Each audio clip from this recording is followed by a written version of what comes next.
hiriyaa kiyya irratti piraankii hojjedheetan bilookii na godhe. Anis hin barbaadu ani nama biraa argadhee jedheeni jennaani sanuma keessa aariidhaaf ani garuu piraankii irratti hojjedhe. Inni garuu aarii sababa saniitiif bilookii na godhe. Ashamaa akkam jirtu hordoftoota kabajamtoota koo nagaa keessanii ani nagaa kooti galata waaqayyoo isinillee baga nagaa taatan baga jiraatta isin jechaa egaa hordoftoota kiyya warroonni mana kiyyaa faaraa taatan immoo sabskraayibii gochuudhaan maamila keenya ta'aa warri ta'aa jirtanis galatoomaa ulfaadhaa isin jechuu barbaada. Egaa hordoftoota kiyya akkuma jalqaba isin jedhetti akka carraa ta'ee hiriyaa kiyyan piraankii irratti hojjedhe እና piraankii sunis immoo maalan jedheessitanii hiriyaa kiyya saniini ani hiriyaa biraa argadhee jira sin barbaadu narraa gorii ani bakka jireenya si faana hin barbaadu ani jireenya nama biraa fajjiniin eegalee tan jiraa hin barbaadu jireenya kiyya keessaa bahi jedhee bileen piraankii godheen garuu abbichi sunbe piraankicha sanaa hubachuu dadhabeet bilookii na godhee jechuudha hiriyaan kiyya sun. Egaa ka hordoftoota kiyya yeroo tokko namni gize ofuma keenya fi waan akka piraankii kana yookiin namni biyyaa kun baay'ee namaan hubatu namni miidiyaa baay'ee fayyadamne baay'ee siin hubatu naa hubachuu dadhabee piraankiidha garuu ani piraankiidhallee jedheetti meentiin ture viidicha san gadi lakkisne sababa maaliif sababa viidicha san gadi lakkisinaan jedheef jechuudha aariidhaan waan jedheefi viidicha san illee gadi lakkisuun barbaanne jechuudha sinii galee kanaaf namoonni yookiin akka kiyyaas jiraachuu dandeechu keessatti ijoolleen biyya nama biyya jiru kana piraankiin godhina namni biyya jiru kun siif hin hubatu jechuudha dhugaa siif hin hubatu yoo nama san nama yookiin miidiyaa fayyadamee yookiin warroota akka nuyi kana miidiyaa feesbuukaa yuutuubii naamana kanneen fayyadamanii waan adda addaa kana hordofan yoo ta'e malee warri biyya keessa akkas hin hubatu waanuma dhugaa itti fakkaata jechuudha. Ani garuu dhugaadhaa miti ani piraankii isa gochuuf malee waan akkas jedheeni waan akkasiiti dhugaa irratti kan hundaa'e miti garuu inni dhugaadha jedheeti bilookii na godhe jechuudha. Bilookii na godhe gara hundumaanuu bilookii na godhe tokkiin bilookii na godhee jira. Feesbuukidhaan bilookii na godhee jira. Iimoodhaan bilookii na godhe. Telegiraamiin bilookii na godhe eessanan isa argadhare. Eessanan isa argachuu danda'a. Namni gaafa bakka waan tokko siif hin hubatu namni gaafa ati fiikeetii waan san dhiifamallee jettuun siif hin hubatu. Si galee warri biyyaa kun jechuudha. Kanaaf warra biyyaa biroon piraankii gochuun hedduu takka ulfaataadha. Baay'ee ulfaataadha. Dhugaa anarraa waan baratte dheetii yaada. Maaliif anama bilookii na godhe maal gochuun danda'ame amma mee yaada keessan naa barreessaa mee maal gochuun danda'a warri viidiyoo kana dhageessan mee maalan gochuu danda'a bilookii na godhee jira. Balleessaa kan qabu immoo akka kootti anumatu qaba balleessaa. Ani immoo yaa piraankii irratti hojjechuuf malee waan biraa yookiin jireenya kiyya keessaa bahee jedhee yookiin immoo bahee jedhee waan dhugaa jedhee jechuu kootii miti garuu isa dhugaatti fakkaachuu danda'a. Kanaaf mee warri yaada qabdan naa barreessaa na garuu jechuudha viidiyoo kanarra waa hin barattu anarraa illee waa hin barattu. Fakkeenyaa fi ijoollee maaliif piraankii yookiin abbaa manaa keessan yookiin hiriyaa keessan akkas gootanii akkuma kiyyaa kanatti dhugaatti fudhatee sinni didu jiraachuu danda'a waan ta'eef. Kanaafiyyuu nama biyyaa kana piraankiin godhina nama biyyaa piraankiin godhina dhugaa piraankumaa hin godhina bakka nama biyyaa jechuudha. Keessa ijoollee nama warra hiriyaa keedhisiti obboleetti keetu gaafa miidiyaa hin beekne ta'e piraankiin godhini dhugaa piraankiin hin godhina. Namaaf hin hubatan siif hin hubatan warra miidiyaa beeku ta'e malee siif hubachuu hin danda'a waan tokko jechuudha. Ana mana hubachuu dadhabe malee ani waan isaa addaan bahee miti. Sanuu aniif inni yeroo gabaabaa keessatti waan hedduu gochuuf deemaa jirra waan ta'eef sababa sarrifate ta'ee ani waan isaa garuu naa galuu didee bilookii na godhe jechuudha.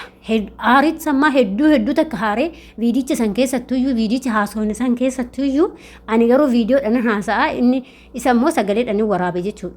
Kazaa viidicha san keessatti baay'ee tokko haaree irra jechuudha. Annaa sababa saniif bilookii narra gadhaabe jechuudha.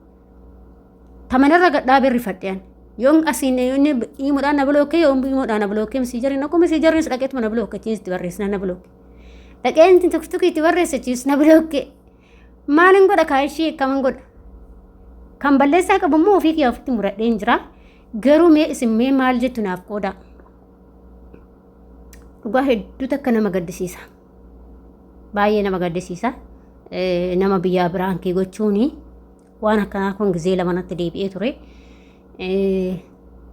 Yaw namni kaas naa hubata jedhee yaadee ture garuu namni gaafa aaru keessattuu immoo namni si jaalatu waan akkanaa kana irra siin darbu beektaa baay'ee irra namaan darban baay'ee irra hin darban hin aaru baay'inaa irra siin darban jechuudha akkasuma warri miidiyaa fayyadamne jechuudha. Kanaaf warra hin beekne yookiin warra miidiyaa hin beekne abadan bilaa aanoo godhina piraankii jettanii irratti hin hojjetina dhugaasin hin jedhaan hin hojjetina jechuudha. Maaliif akkuma kiyyaa kana bilookii isin jala dhaabu jechuudha. Maaliif keessattuu nama maatiin kee beekee atis gaa'ela kiyyaa wajjin godhadha jettee waliin deemaa jirtu gaafa akkas gootee baay'ee tokko ni rifadhe jechuudha. Mee maal gochuun qaba koomenti irratti naa barreessaa yaada keessan qabdanii baay'ee tokko ofitti aaree ture maaliif an piraankii godhee maaliif kan jedhuyyuu anis maaltu kana naka kaasee dheetaniin yaa nama miidiyaati jedheen anis waan kana irratti hojjechuu dhaqe garuu inni immoo nama miidiyaati miti anatu nama miidiyaati malee garuu hin ulfaata nama biyyaa miidiyaa annoo godhuun piraankii gochuun keessattuu hiriyaa ati abbaa manaa kiyya jettee eeggattu yoo akkas aarsitee bilookii si godhu baay'ee hin ulfaata siif hin hubatanii baay'ee hin ulfaata. Kanaaf akka koo akka hin taaneef viidiyoo kana isin hojjechaa jira akkasuma yaada keessan sirraa qoddadha. Kanaan godhe har'a guyyaa sadaffaadha. Guyyaa sadaffaattan guyyaa lama turee guyyaa sadaffaattas isin hojjechaa jira. Aga guyyaa kanaan dubbisne jechuudha. Naan dubbisaa hin jiru. Baqqaanis aareetumaan uffadheetuma bakka maaliif akkas na godha jedhee aaree ture.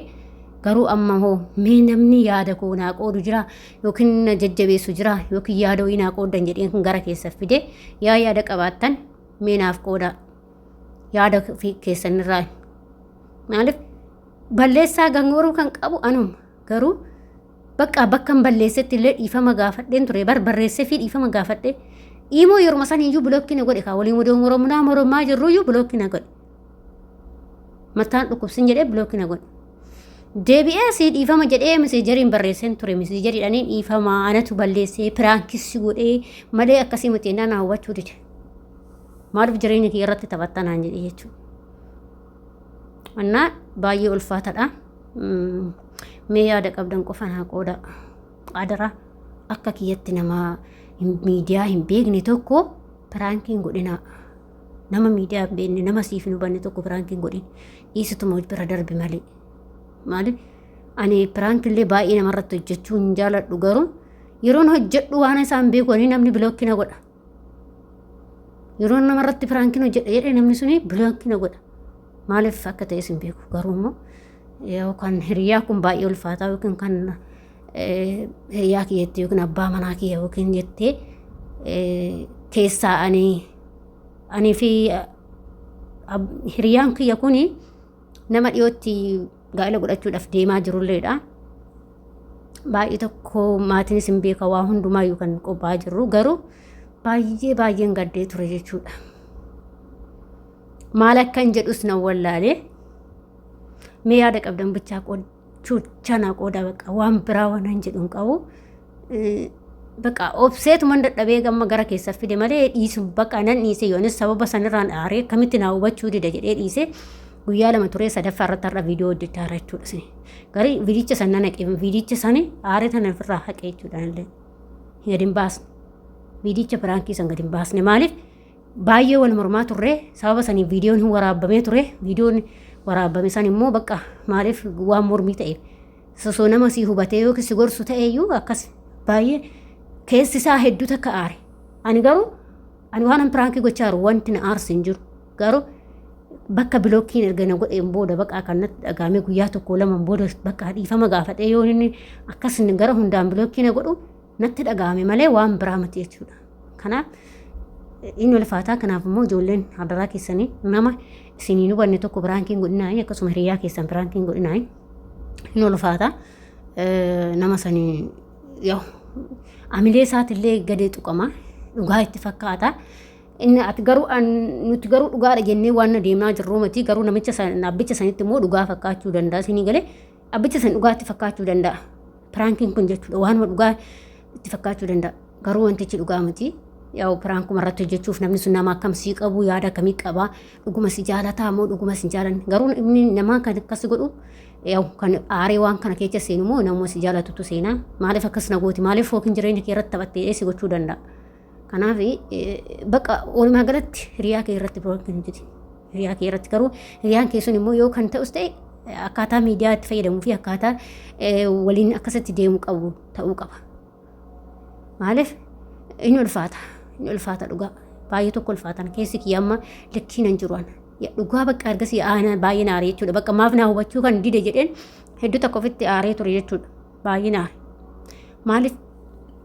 maaliif naa hubachuu didaa maalin isa bakka jechuun dhiifama gaafadhe piraankidha jedhee dhiifama gaafadhe maaliif naa hubachuu didaadha kan namni na aarse malee an balleessaa kan qabu anaadha garuu maal dhiifama maaf naa gochuu didaa anatu dhiifama jedhee gara hundaan dhaqee itti barreessee bilookkina godhe sababa sanii akkamitti bilookkina godhe jedhee ofitti aaree ture jechuudha baay'ee ulfaatadha kanaaf akka kiyya akka hin taane bakka walumaa galatti akka kiyya akka hin taane akka sayima yaada qabdanillee immoo naa barreessaa hordoftoota kee warri viidiyoo kana dhagartan yaada qabdu yaada qofan isinirraa barbaada maaliif yaada keessanii akkam gochuun qaba mucaa kana akkam gochuu qaba anis yeroo dhiyootti immoo biyya galuuf kan ta'a akkasuma yeroo dhiyootti immoo cidha godhanne jennee yaadaa jirra kanaaf mee maal gochuun qaba yaada keessan naa barreessaa koomeentii irratti yaada keessan hin barbaada bakka maal gochuu hin danda'a bakka baay'ee humna kiyyaa olan aaree ture jechuudha bakka yaadee hagarraa namni osoo naan bilbilin guyyaa takka yeroo 2-3 odoo naan bilbilin hin oolu garuu har'a guyyaa 2 fixeetama sadaffaadhaan jechuudha baay'ee akkam onlaayinii irra jiraachuu isaa hin beeku silaana bilookii waan ta'eef akkam godheessana isaa argachuu danda'a mee yaada qabdannaa barreessaa hedduu takka ulfaatadha adaraa keessan haguma fe'ellee ta'u abbaa manaa keessan piraankiin hin godhina bakka yookiin hiriyaa kee piraankiin godhini keessaayyuu abbuma fedhe haa ta'u nama siin hubanne piraankiin godhina siniin jedha hordoftoota kiyya isa kanaadha yaadni kiyyaa baay'ee tokko nuuf itti aaree ture siniin jedha hordoftoota kiyyaa warri yaada qabda yaada keessan naa qoodaa'e kanaaf immoo narraa waa hin barattu dheetii yaada barumsallee siniin taa'e dheetii yaada amma immoo yaada keessan hin barbaada bakka waan biraan barbaadu yaada keessan hin barbaada waan isin naan jettanii koomentii irratti isin eegaa akkasuma warri mana kanaaf illee haarawaa taatan immoo sabskraaybii gochuudhaan maamila ta'aa